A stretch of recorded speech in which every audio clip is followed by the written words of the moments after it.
I see it. We're live.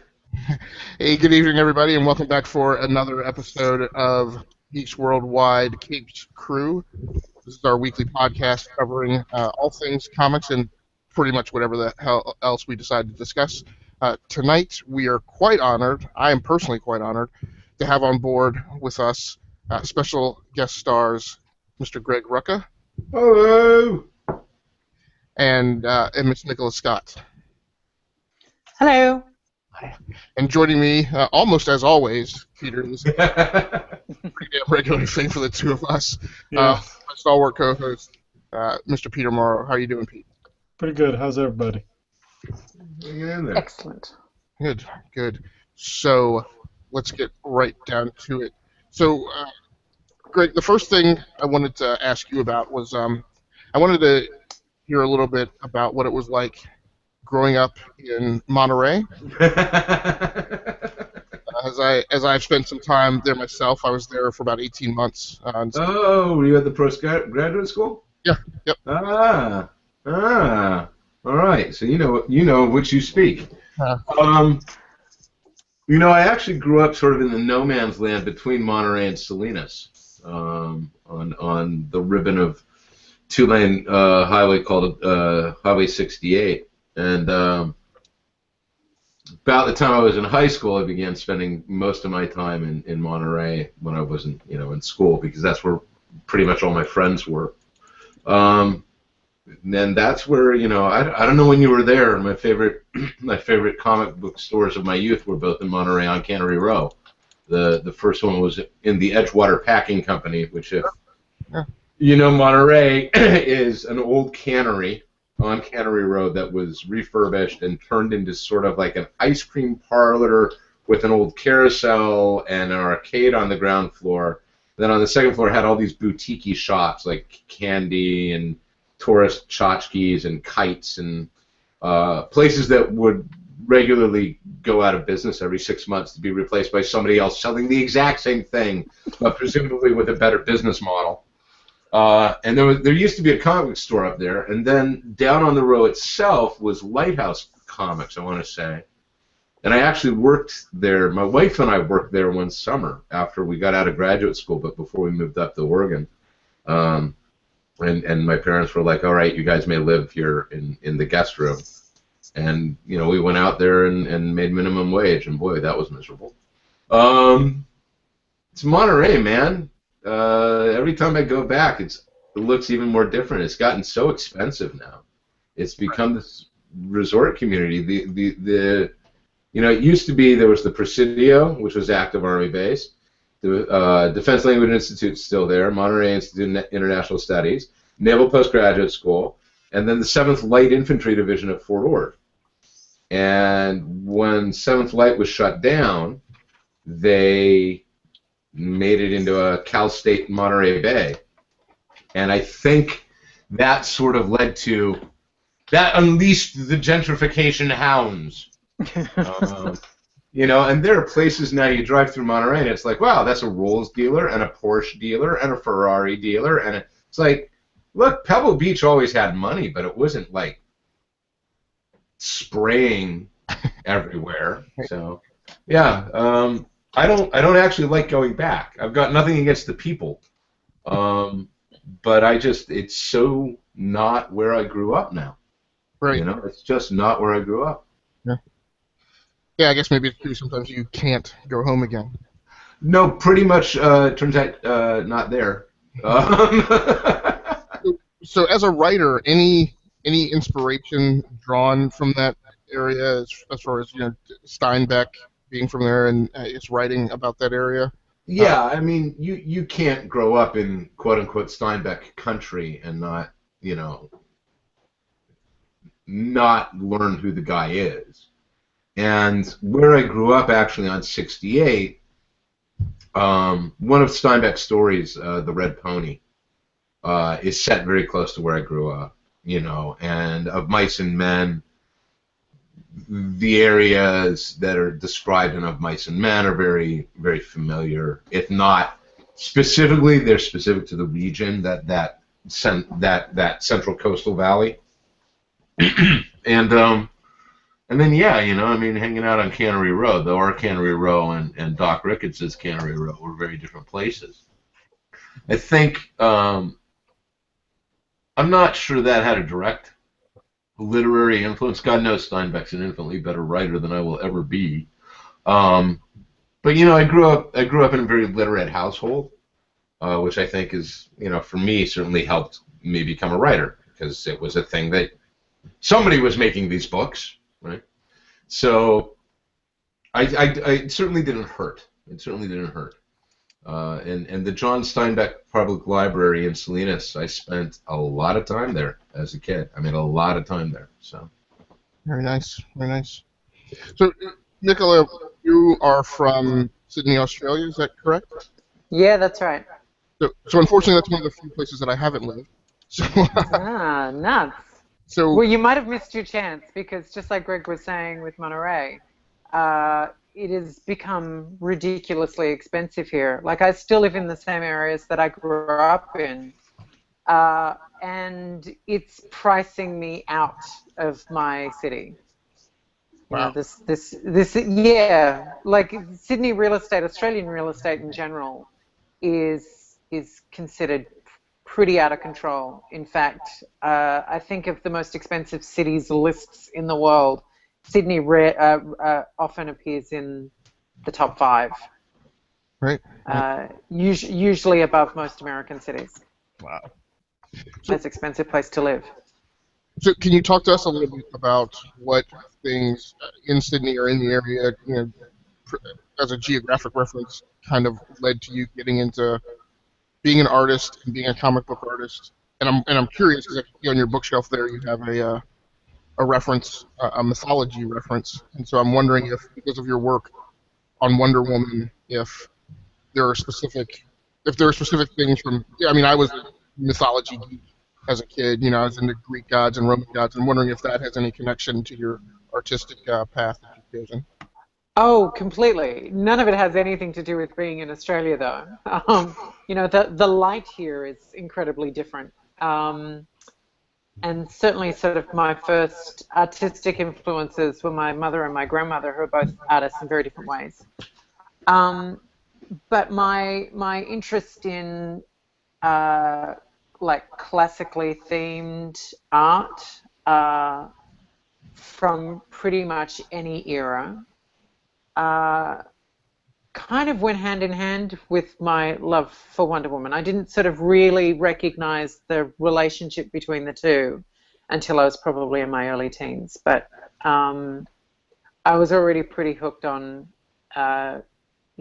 Greek mythology and sort of even there's an Australian artist called Rupert Bunny who does sort of beautiful, very romantic imagery, beautiful paintings, and he was probably sort of late 19th century artist, and even he's got very classical themes happening in the backgrounds of some of his paintings. And so there's anywhere that I find it, and my art history knowledge is not super dense, but it's reasonably broad. Anytime I come across classical things, I narrow in, and it sort of always starts getting me excited. Very nice, very nice. So Greg, I wanted to ask you about some of your background beyond Monterey, and I noticed that you have some experience in fight choreography. Is that fair to? yeah, yeah.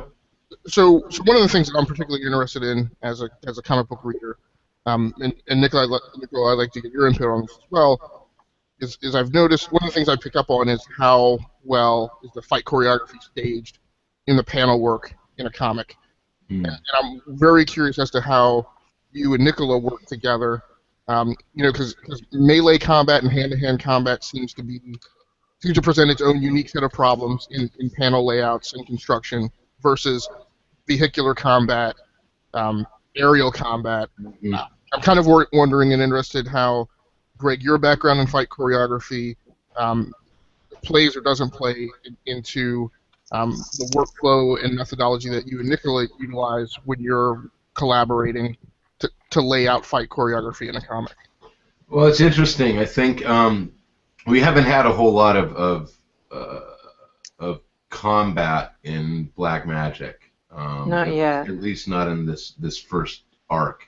There's sort of a crescendo of violence in 5, um, and that's very physical. That's very very tactile. There's no remove to it, and it's meant to be very savage and frankly, in that I'd like to think somewhat authentic. I fight choreography and EMS work influence how I treat violence in these things immensely. So, you know, when for instance we do one of the fights in Lazarus, you know, which Michael Lark draws, you know, the sword fight in Conclave, I actually went and shot. A friend and I went, choreographed the fight, shot it on video from 2 angles, uploaded it to Michael to use, because the blade work, that mattered to me. I wanted to get it right. I wanted to carry, and I wanted that sense of authenticity. But the fact of the matter is that I can write whatever the hell I write in a script if, 1, it's not clear to the artist, and 2, if it's not something that can be drawn, and 3, if it doesn't serve the story, then you can have the greatest artist in the world, but if they're cleaving to a script that doesn't work, they're screwed.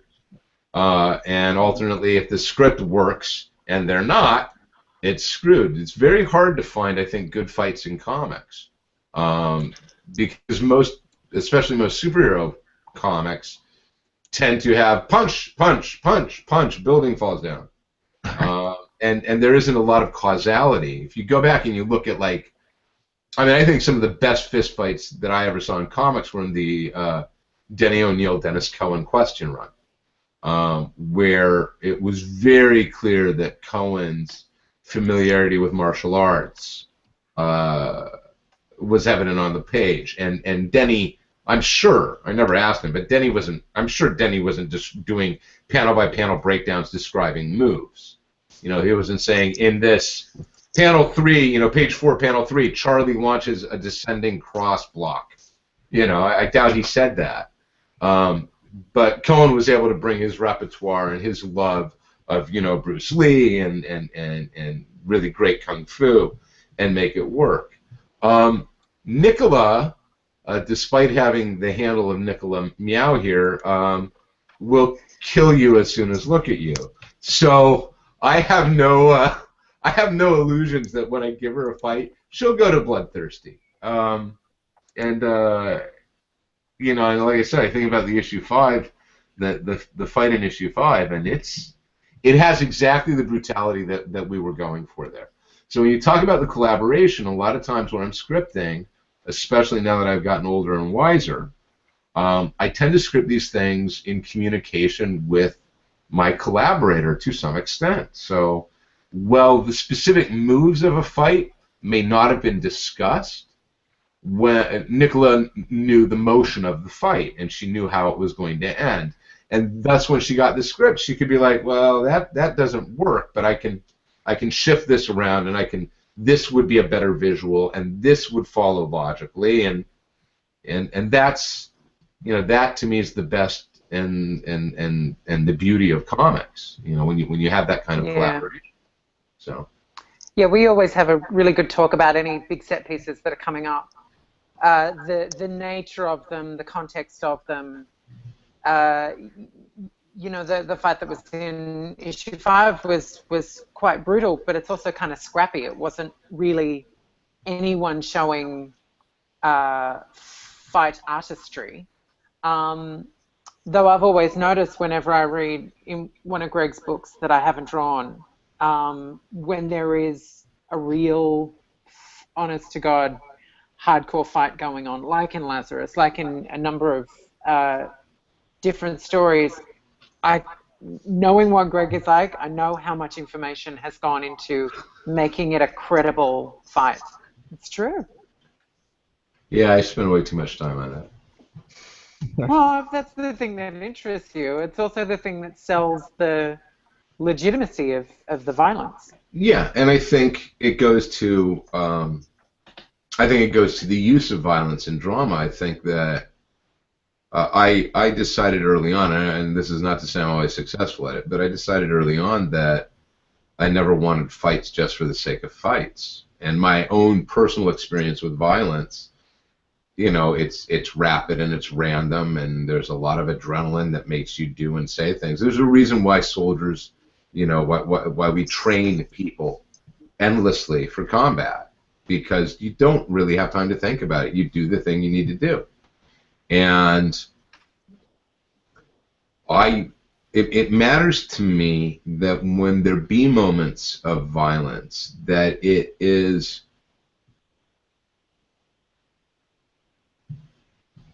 I don't want to say glamorized, because frankly the form always glamorizes combat, but you know what it is? It has to have cause and effect, and it has to have effect that is that is of merit. These wounds are not things that people just shrug off. Whenever I shoot anybody in anything, I spend a very long time figuring out how they're going to live through the wound if they need to live, right?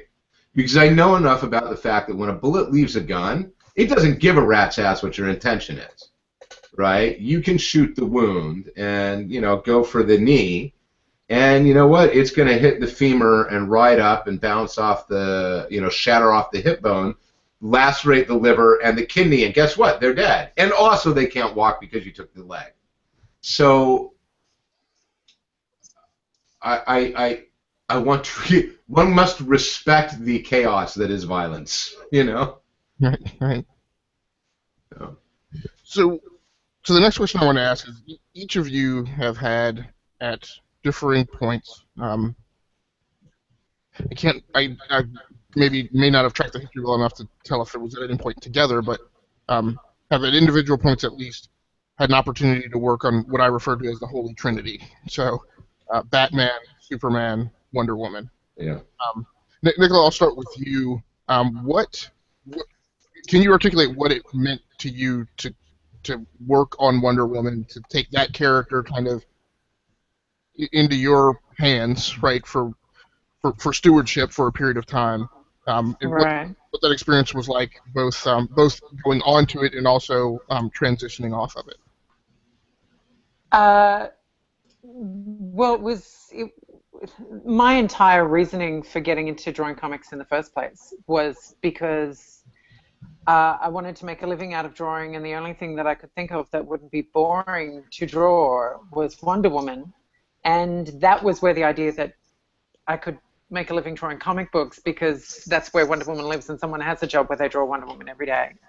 I wasn't really a big comic book reader in my youth. I didn't really know they existed until I was in my late teens, and even then I found them a little inaccessible to start off with.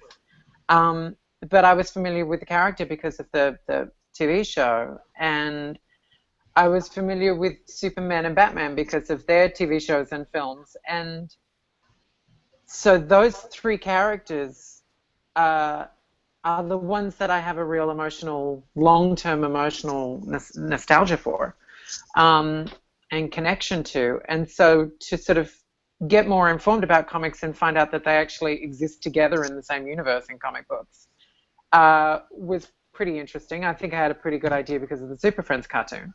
But, it was great to see that was where they were, and that, once I got to work at DC, I think pretty much everyone in editorial knew that Wonder Woman was kind of where I was aiming myself. And the fact that I got to draw all three of them separately and together at different stages is always a highlight. It's a little bit of a trip to find yourself drawing Superman's shield and going, holy shit, this is for realsies. And it's the same with, especially when the three of them are in a panel together. It's a little bit mind-blowing.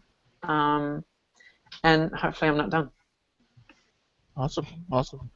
Greg, same question for you. Oh, God.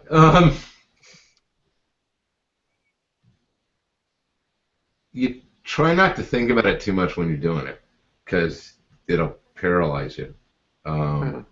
If you start to think about all the people out there who really love Superman and what Superman means to them, and then you think about the story you're trying to craft, you How many people are you going to piss off? Yeah, you become a deer in the headlights. You're like, okay, yeah, I'm going to do it wrong. So I tend to adopt aggressive myopia when dealing with things like this, and try to put, the goal. And I've said this elsewhere, but and this is not to diminish in any way Black Magic or Lazarus or Stumptown or any of the creator-owned work that I've done, that Nick's done, because I think that those are works of incredible merit, or I hope they are, or I hope they will be. But when somebody comes along, they say, "Oh, look here, hold on," and they go, "Here's Wonder Woman, and here are the keys. Don't crash her." The obligation is to responsibly serve these characters that have incredibly long legacies, that are the icons of our modern mythology, that are characters that literally have saved the lives of people, just fictional characters that the stories have meant so much to so many, that you sort of going, okay, first, do no harm, and second, serve them well. And the way I can serve them well is by telling the best stories I know how to tell about them. And those are always going to be based on my interpretations of those characters. Some characters do not lend themselves to a lot of varying interpretations. We're pretty much all in agreement roughly about Batman these days, right? We may go, well, he's a little too dark or whatnot, but we all get Batman, right? Superman, it gets a little more, it's a little broader, and then Diana, people are just all over the place. There are people who are absolutely 100% right in how they see her, and there are people who are absolutely 100% right in how they see her, and they stand over here and they would stab each other with knives if they felt that Diana would approve of that solution. And probably because she doesn't, that's the only reason they don't. So, you get in there and you try. I say you. I'm just, like I say, I try. After the fact, like when it's all said and done, I can sit there and go like, oh my God, that was Batman, that was Superman, that was Wonder Woman, all in the same room. But when I'm telling this story, it's like, what does the story need? Where do they have to be? What is the reason for this?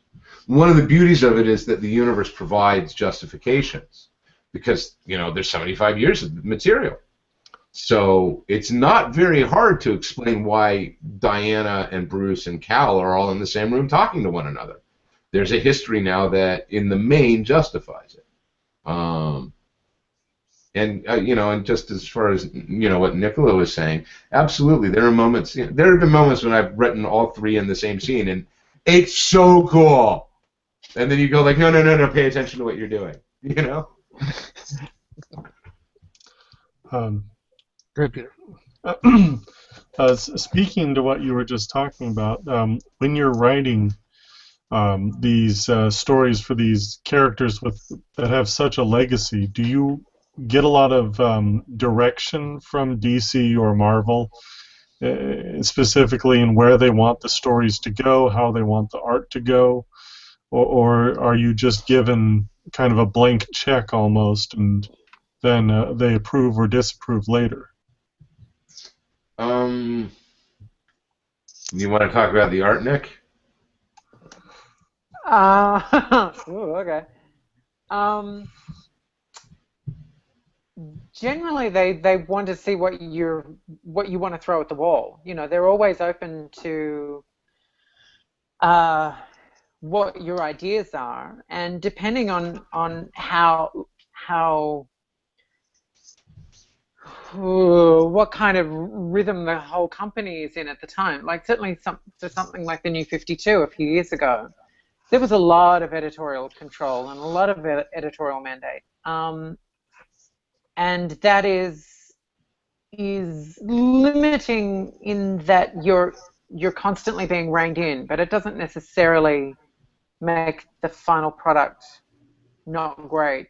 There were some definite hits and misses in the New 52, where, in the sort of years leading up to it, and I'm presuming in the last, year or so, there's been a lot more creative freedom. I think the editors in general are stepping back, and the company's letting, the creators get creative again and really have a little more freedom and be more supported in that freedom. Gregory?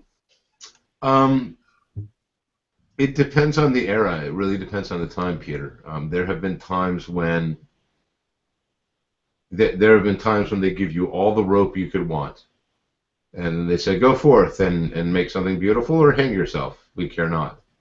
And but more often there is an editorial direction. We want this, or we need the stories to do this, or we're trying to get the universe to X place. And you're driven, your job is to fulfill those expectations, whether you agree with them or not. In many cases, you can shed as much blood as you like, but at the end of the day, it's their character, and they have every right to say, "You won't do that. We will find somebody who will do that." I think one of the things that's hurt the industry, and when I say that, I mean really the big two across the board in the last half dozen years, has been everything's event-driven. So it has made it very, very difficult for creators to exercise their quote-unquote creative freedoms.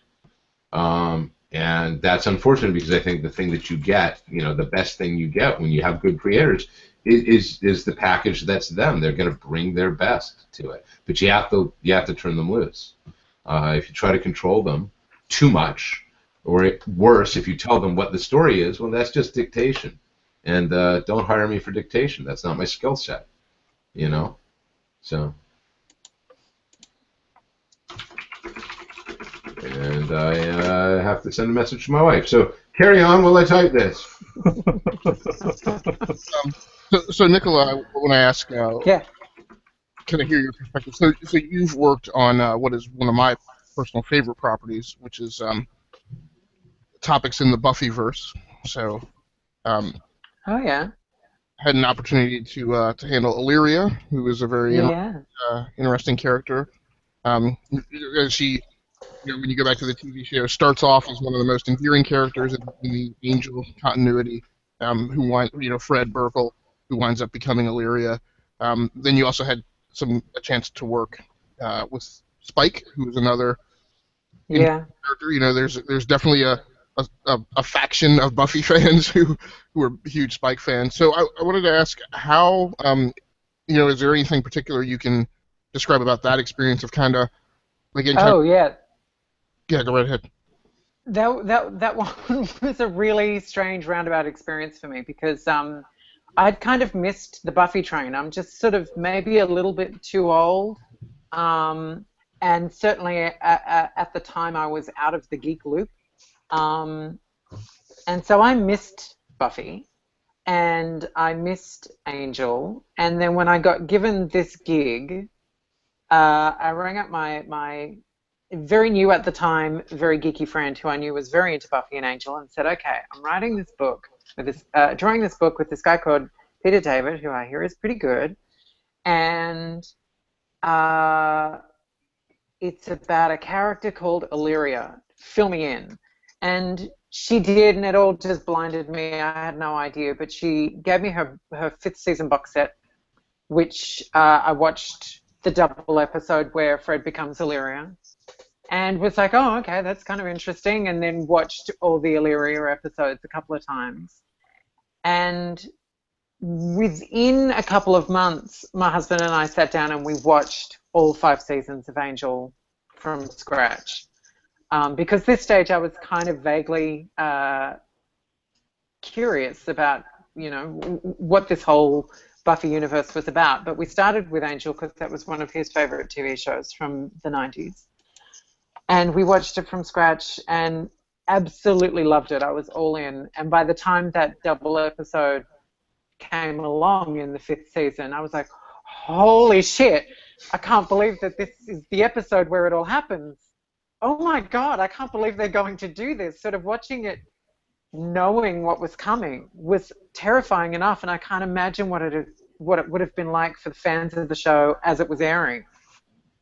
To see this shit go down and not get fixed at the end of the episode, it was I was in tears in a way that I wasn't when I watched it the first time because I didn't care. I wasn't invested, but to sort of find myself like all chips in invested by the time it happened, I couldn't believe it was going on. But once we watched that, I then watched Buffy for about 3 seasons, and there was so much about it that I loved, but I couldn't get into it. I felt like it just wasn't as good as Angel. Is that sacrilege? I'm sorry.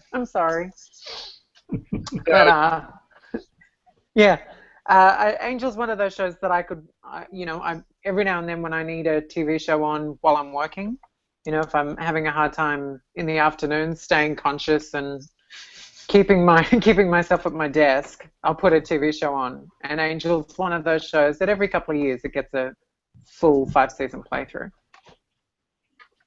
Yeah, the same occurs in my household. Both right. Those in pretty much steady annual rotation. It's a good show. Yeah, that's pretty excellent.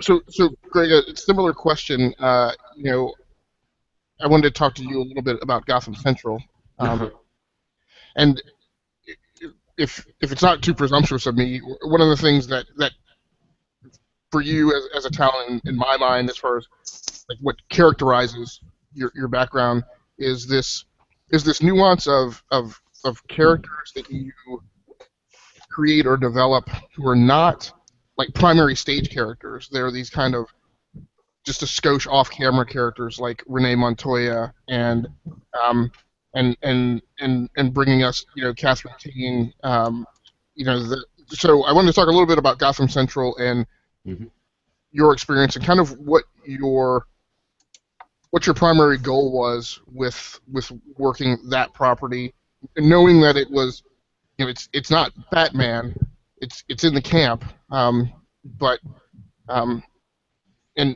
how and why that work was maybe something special and different than some of the other things you had done. Yeah, it's funny because we're so many years now out from when Gotham Central first came out, but when Ed and I both reached independently this idea, I think because we're both lovers of crime fiction, and Ed in particular is a lover of noir.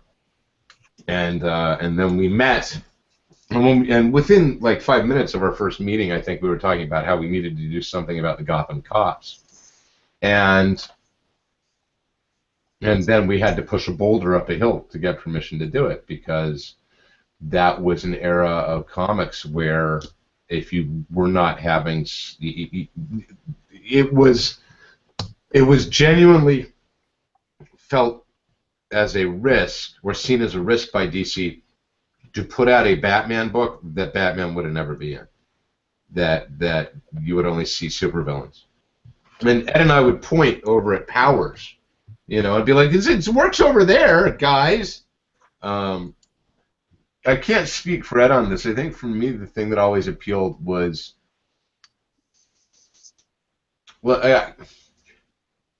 we've spent 75 years with a lot of these characters, longer with some of them. And while I do believe that there's always new earth to be tilled with them, Batman kind of was boring me. Because I knew he would solve the problem, right? I knew that he was Batman. He's Batman. But I was fascinated when you start to think, and your obligation, right, when you're playing in these sandboxes, when you're using these characters, you have to take them seriously, right? They're not jokes. You don't sit there and you go, ha ha ha, Superman has his underwear on the outside. That doesn't matter. It's his costume. That's Superman, right? And people in the universe, only the real assholes go, ha ha ha, you have your underwear on the outside. You know what I mean? You have to embrace it. You have to take it. It's got to be real. And if Batman is real, then what the hell is it like to try to be a good cop in this city? Right? In a city that, by definition, has to have lots of bad cops. Because if it had lots of good cops, you wouldn't need Batman. Right? So it's a status quo in the city that the Gotham police force is always going to be like 90% corrupt. Right? And that Gordon's going to surround himself by the best people he can. But that for whatever reason, that corruption is never going to be able to be totally stamped out. And you need Batman, because otherwise you don't need Batman, in which case he's no longer a hero. He's just a nut job who dresses up as a bat and beats people up. Yeah. And when we spend all this time with Batman and we see the cave and the computer and the Batwing and the Batboat and the 8 Batmobiles and the 7 suits and the different batarangs and all the gas pellets and how clever he is and the facial recognition software, and you go down the list, you're like, okay, you're awesome, dude. But if you then are Renee Montoya, or even better, Crispus Allen, who has come from Metropolis, where their guy works in the daylight, lands in front of you and says, how are you doing, officer? And you say, I'm doing great today, Superman. And he says, keep it up, you're doing a hell of a job, except he wouldn't say hell. And then he flies away, and you're like, that's awesome. That is awesome. And then you go to Gotham, and everybody's like, no, don't even bother. Batman will handle it. And you're like, what are you talking about? Batman? And then there's a whoosh, and a curtain goes ripple, and there's the sound of something wet hitting something bone, and a crunch, and a whimper, and then a thump, and there's a guy in front of you tied up, and you think maybe you saw a guy with horns go by. Right? If you have to take that seriously. You have to take the Batman MO seriously. And when you do that, it's awesome. Right? Because now these people, they're totally out of their depths. I've got a lunatic here who's got a gun, and when he shoots people with it, he turns them to ice. Literally freezes them. And then can shatter them and they die. We have no way, just no way to deal with this. But there was a noise, and I heard something go crack, and now Mr. Freeze is lying face down, sobbing. And you turn around and go, think, and by the time you say you, he's gone. When you give Batman that, it all becomes, I think, infinitely more fascinating. And it becomes, at the same time, also infinitely more human, right? Because then you're asking questions, what is it like to be gay in the closet in Gotham when Two-Face is obsessed with you and Batman's the solution to that? You know? What is it like to be, you know, a good detective who's maybe starting to get romantically involved with your late partner's wife, and the Joker has a rifle, and that's it. The Joker and a rifle. Story writes itself, you know, because they're out of their depth. How do you deal with this? And then, I mean, and you see, it just complication after complication after complication. It just opens up so much. And I think Ed and I were just like, it really is. It's sort of like being starving and wandering into the greatest larder in the world, and you open the doors, and there's all this food, and you're like, this is all ours. Nobody else knows this is here. And then you have Michael Lark, you know, who comes in, and I talk about this a lot when I talk about Lazarus, but Michael's style, you know, he gets called photorealistic, and that's not the style. His style is photojournalistic. There is a verisimilitude to what he draws. And you don't look at it, and you're never going to mistake it for reality. It's not Alex Ross. It's not an attempt to make it look like a photo, ever. But what he does beautifully is replicate a world in a way that you go, I believe that world. And in a book like Gotham Central, where the most believable thing were the primary characters, these detectives who smell bad and don't get enough sleep and drink stale coffee and so on. Michael went, and they came to life. And it is not, and I'm gonna show Black Magic for a second. It's not dissimilar to what Nickel is doing in Black Magic, though artistically they are miles apart. Because I think the rendering that you get with the watercolor washes, even with the very limited palette we're using, it provides that same tactile sensuality. It's very real. And especially when you talk about magic in terms of witchcraft, in terms of Wicca, which is a sensual practice almost by definition, it's incredibly evocative, I think, and works incredibly well. If Nicola was drawing Black Magic in the style that she drew, the Darkest Night, or the Blackest Night story we did, or the Earth 2 stories that she did, or whatnot, the storytelling would be great, but the sense of the story wouldn't be the same. I don't think it would have the same weight. I was all over the place there. Sorry. I'll go. We'll go now. A freaking clinic on breaking down Batman. Really awesome. Yeah. So I do. So talk to us about Black Magic. How did that get started? The premise. What is it like bringing that story to life at Image versus, another publisher? And then Nicola, I have some very in-depth questions for you on what does it mean, and what are the differences there in doing art in that kind of subgenre versus a capes and tights book? Well, the quick version of how we got there was Nick and I have known each other. I was trying to count this back, and we've known each other for over a decade now. And in that time, from pretty much the moment we met, we were like, we need to work together. And then we never got to. And we kept trying and kept getting told we couldn't. And then we did one thing for DC, and then I left DC, and Nicola stayed at DC. And I started San Diego about 2010. And she said, what are you working on? I said, well, I'm working on this thing. And I told her about Black Magic. And as she tells it, she was like, ooh, gimme. And I was like, well, you're under exclusive, so you can't have it.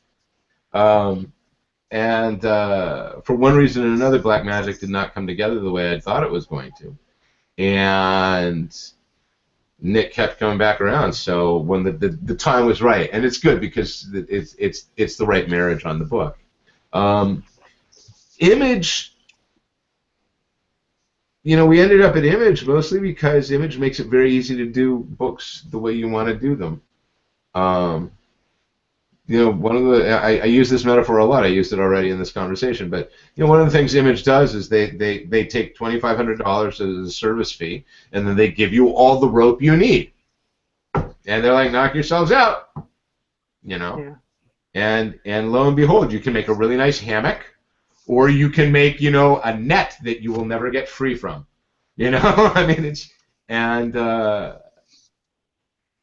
So they've been terrific. In the main, it's just been a great experience working with them. So that's sort of the long and the short of it.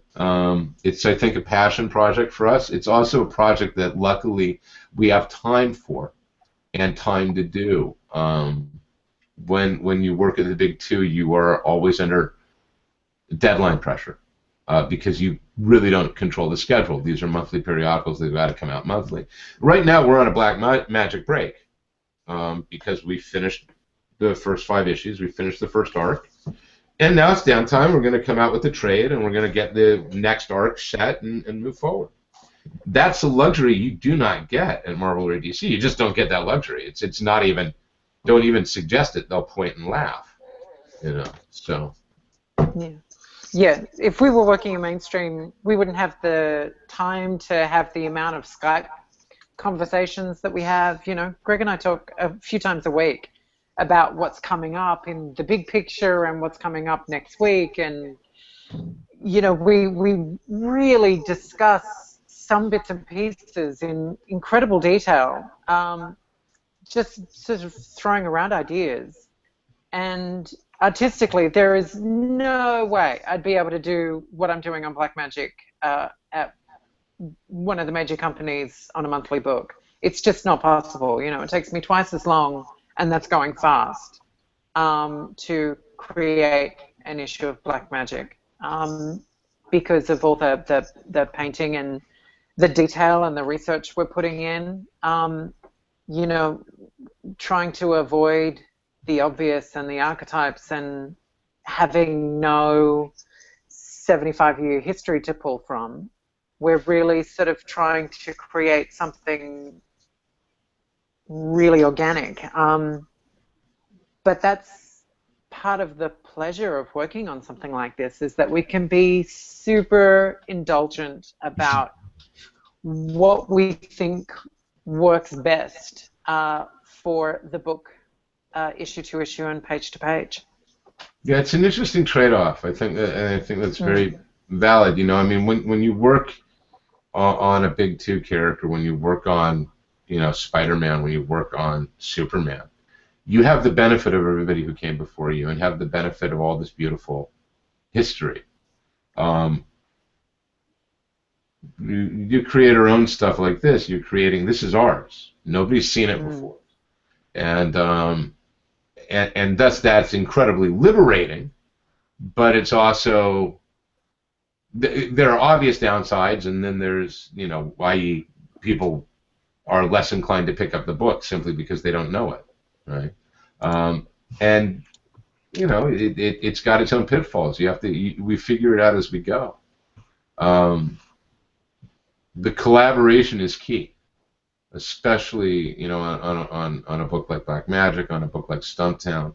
For me, I have to be able to talk to my collaborators. We have to have a two-way street where I can say, this is what I'm thinking, and they can say, I think that's stupid, and here's why. And I can go, oh, no, you know what, you're right. How about this? Oh, I think that's much better. And, you know, that to me is actually, I think, my favorite part of the process. Yeah.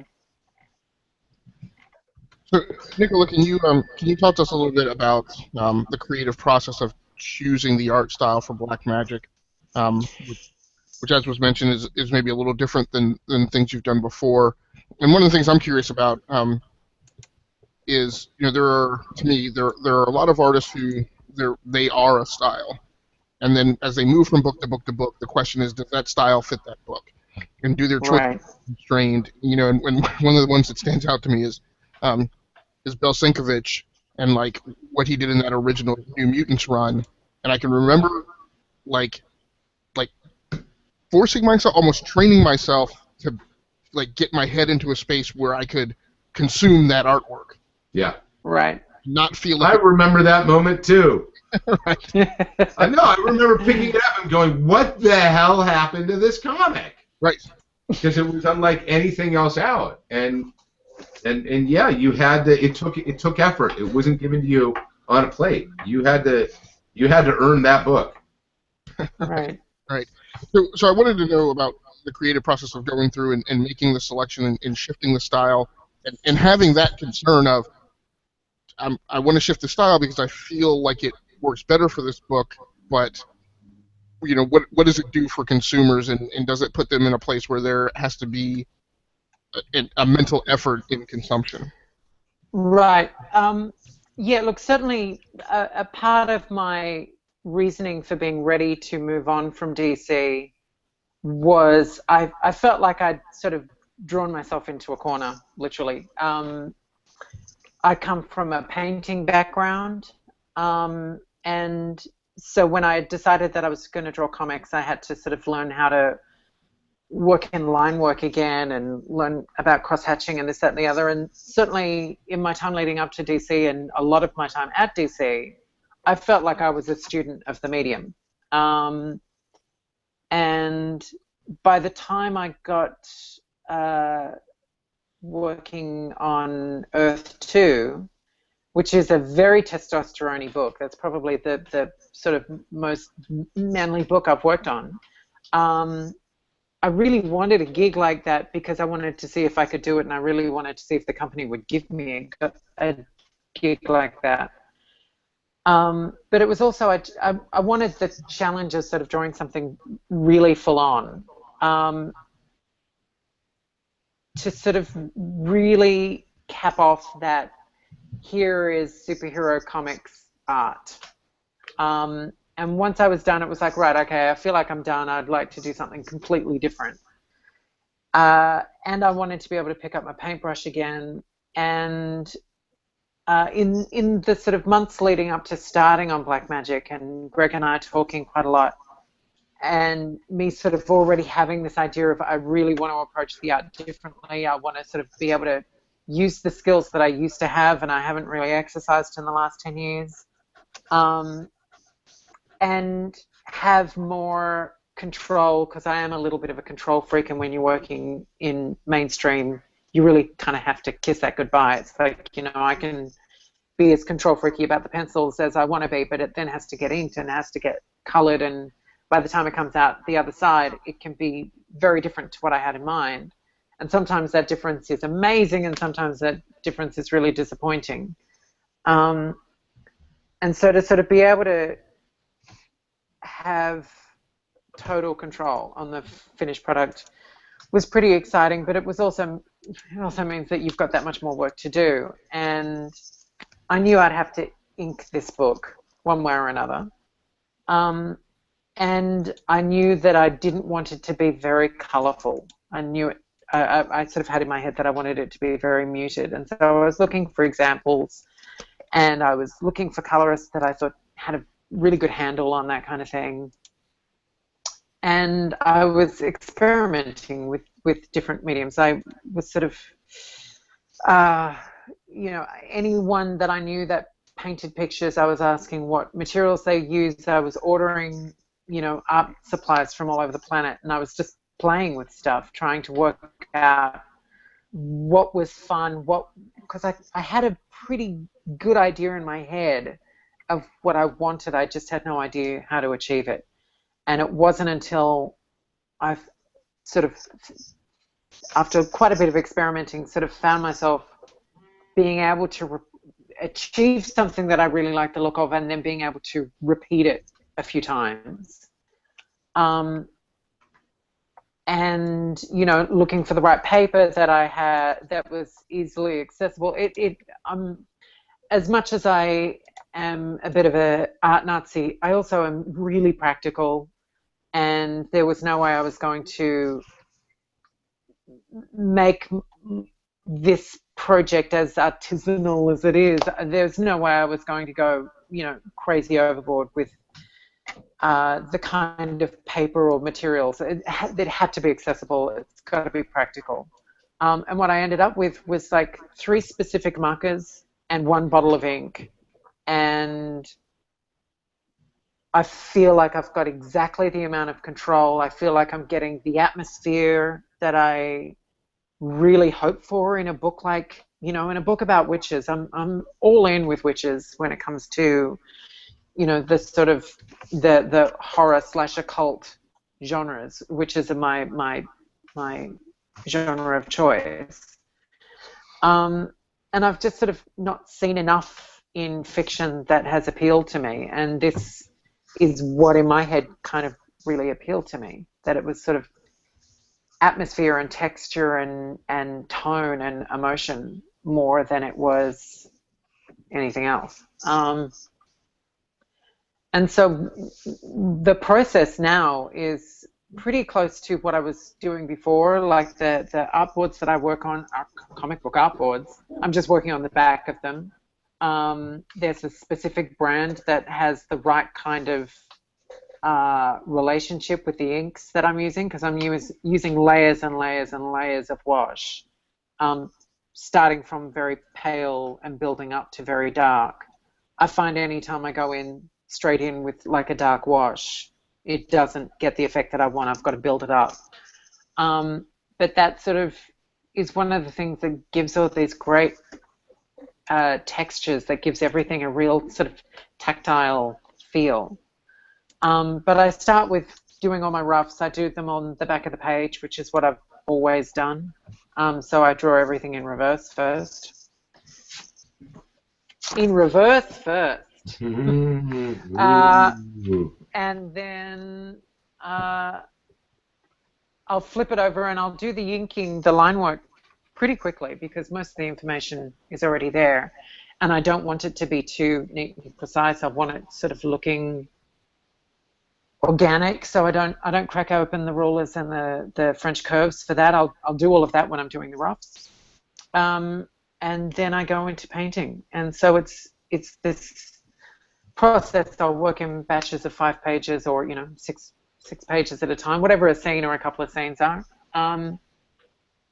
And once I've sort of got to a point where I'm pretty sure it's finished, if I have the time, I'll leave them for a week and come back after, you know, a few days of not looking at them and seeing if there's anything that I can do to touch them up. And then I scan them in. If I need to do any cleanup in Photoshop, I'll do that. But I really like a lot of the sort of little incidental, not mistakes, but just sort of, sort of happy mistakes. I really like those. Really the only cleanup I do is when somewhere in between doing the line work, the inked line work, and painting the washes, I've changed my mind. I've decided that I want that hand doing something else. So I'll have 2 line work arms or hands or whatever it is. I've decided to put a book in that space. I then have to sort of Photoshop out the old lines. And that's kind of it. It then goes to our colorist, Kiara, and you know, if we need to apply some colors, she applies the colors. And, you know, she and I sort of go into, like Greg and I do, loads of discussion. We go into loads of discussion about that. And I've got a huge catalogue of effects and lighting that I'll sort of say, this is the color spectrum, and this is the nature of this spell, and this is the direction of the spell, and this is what it's doing, and this is blah, blah, blah, blah, blah. So, you know, she has to put up with me curating the fuck out of her, which is, you know, probably a bit of a pain in the ass to her, and it's really time consuming. But every now and then she'll send me something, she'll get ahead of me, she'll send me something, and I'll be like, holy shit, that's not what I had in mind at all, but that's amazing. And I'll send it to Greg and Janine and say, I'm still letting this settle, but what do you guys think of this? Because I think this is amazing. And they'll say, yeah, it's amazing. So that tends to be what we end up going with. So it's a really sort of dense process. We've got a very good team on that book. Yeah.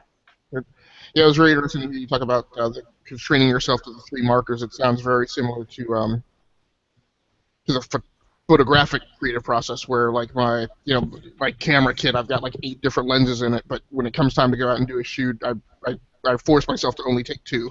Mm-hmm. And I just deal with whatever I have to do out in the field to make those 2 lenses work. So that's I've got 15 paintbrushes, and I think I use 3.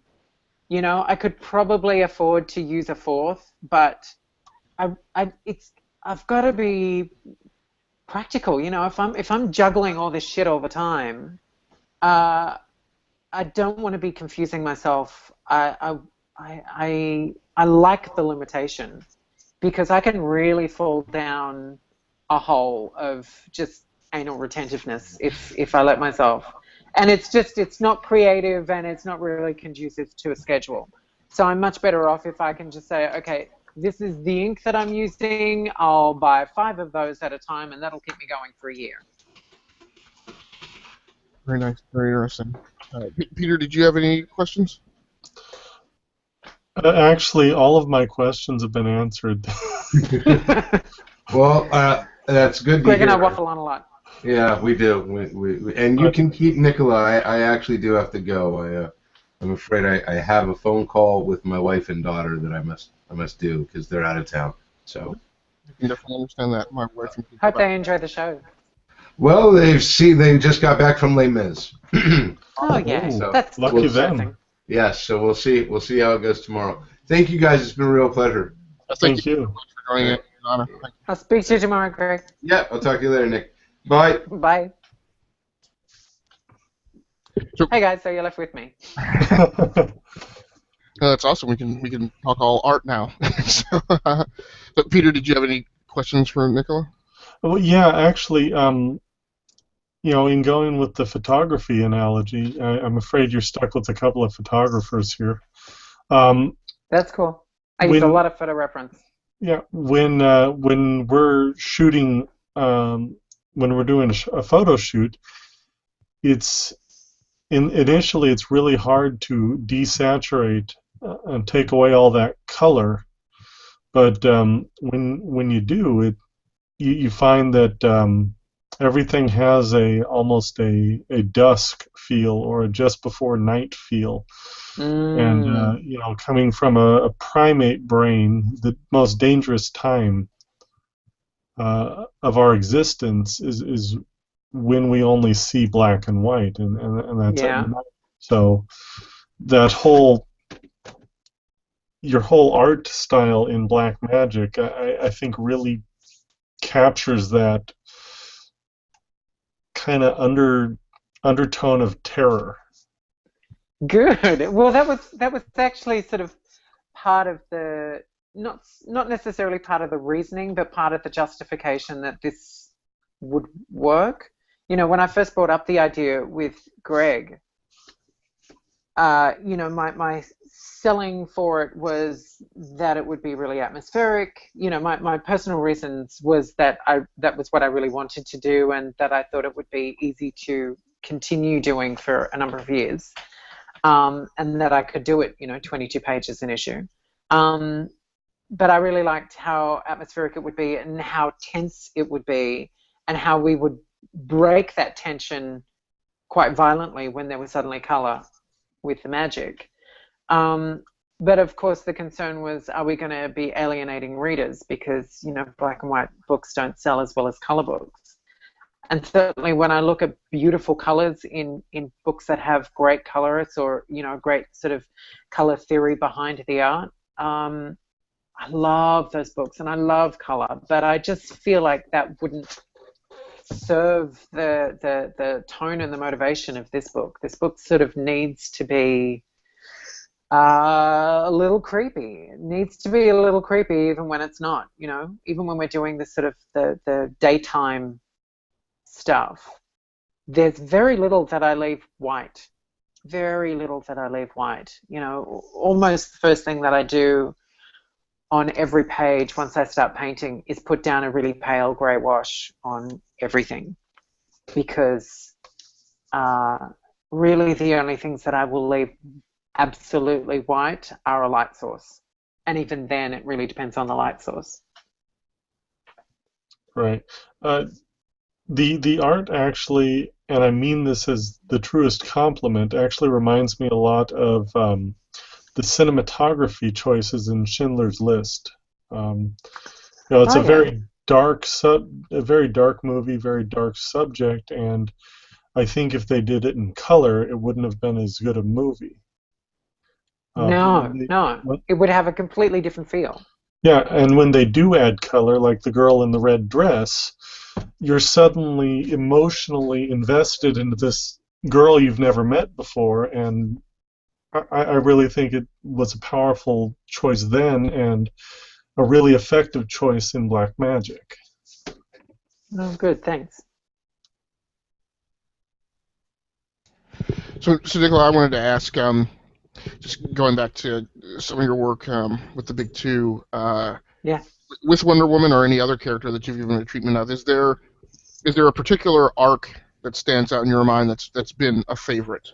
And it can be mine. Yes, yeah. That you've done either. Right. There are a few things that I have really, really loved working on at DC. The Secret Six run that I did with Gail Simone, that was a real highlight because it was still pretty early days for me at DC. And by this stage, Gail and I had worked together for about a year on Birds of Prey, and then she left to work on a different book, and I had a bit of a rotation of a few different writers on Birds of Prey for the next year or so. And so sort of being able to go back to working with Gail was a real buzz. It was also going from working on a girl book to not only a mixed gender book, but a sort of every different sort of body type and body language type to the extreme, really. When you've got characters like Bane and characters like Ragdoll together, that makes for sort of great comedy gold. And it was great sort of drawing something that was really, really aggressively fringe. You know, it was sexier than most DC books get to be. It was more violent than most DC books get to be, and it was funnier than most DC books get to be. And so being able to sort of combine those three, and Gail and I have a very similar sense of humor and a similar sort of sense of where the line should be. It made for quite a sort of thrilling experience, because we also weren't being overlooked so much by editorial. They were, for the most part, just kind of leaving us alone. I think we actually went through about 5 editors in the first 3 issues, which sort of left us going, what do you want to do? And there are some specific scenes from that run that were such a boon, that at the time, even just reading the script before I got to draw it, I knew that this was an important scene. It was really uncomic booky. And then sort of being able to draw it and have it realized and have the fans remember it, a decade later is great fun. I really loved working on Earth 2. Like I said before, I was never sure that I would get a job like that offered to me by the company, because leading up to Earth 2, almost every book that I had drawn was slightly fringe. It was always sort of girl characters or teen characters. It was almost always teen books, but it was always fringe. And apart from a few issues of Wonder Woman, apart from a few issues of Superman, there was nothing that I felt like was mine from the very beginning, and Earth 2 was mine from the beginning. I got to design a lot of the characters and really sort of test the muscle of sort of really big, epic, testosterone-y storytelling. And while it's not necessarily my forte, I was really happy to see that I could do it and keep up. Nice. Is there any other questions from you? No, I'm just actually really looking forward to reading the Black Magic now that I've been poring over the artwork. Good. Excellent. Nicola, anything else that you want to tell us about as far as current projects or places where people should be looking to find your content, and anything coming down the pipe that you can talk about? That I can talk about. At the moment, we have the first trade of Black Magic coming out in April, end of April. That's pretty exciting. I'm hoping that people who've been hearing about the book, who haven't yet experienced it, will pick it up and see for themselves what it is that Greg and I are sort of crafting here, because it's a lot of fun. It's a very odd, dark book. All right. Well, I think that is going to wrap it up for us for tonight. Thanks so much for joining in. Having you and Greg on is just, I mean, it's hard for me to put into words. You guys are the most significant and prolific and experienced creators that I've personally had an opportunity to talk to in this type of setting and venue. So it has been an absolute pleasure for me. getting to hear you guys talk through your experiences and your exposure in the industry and all these little kind of nuanced topics that we talked about going through the creative process. It's been absolutely amazing and eye-opening, so I really, really appreciate it, and I'm pretty absolutely certain that our listeners will as well. Oh, thank you very much. That's very sweet of you to say. Thanks so much. And for everybody who's either listening in live or who listens to this at a later date, thank you so much for joining in. This has been the Geeks Worldwide Capes Crew Podcast, episode 132, with special guest stars Mr. Greg Rucka and Nicholas Scott, and my co-host Peter Morrow. If you listen to us on iTunes, SoundCloud, or YouTube, please remember to go in and give us a star rating, write a review, give us some feedback. We certainly appreciate it, and we will continue trying to bring you exciting, new, and entertaining content. Peter, you got something else to add? Yeah, and keep an eye out on the website for all of our con coverage. We had Silicon Valley Comic Con this last weekend, and we got some really great cosplay pictures and some really fantastic interviews coming up. All right. Well, thanks so much, everybody, for joining in, and that has been another episode in the can, and we are out of here.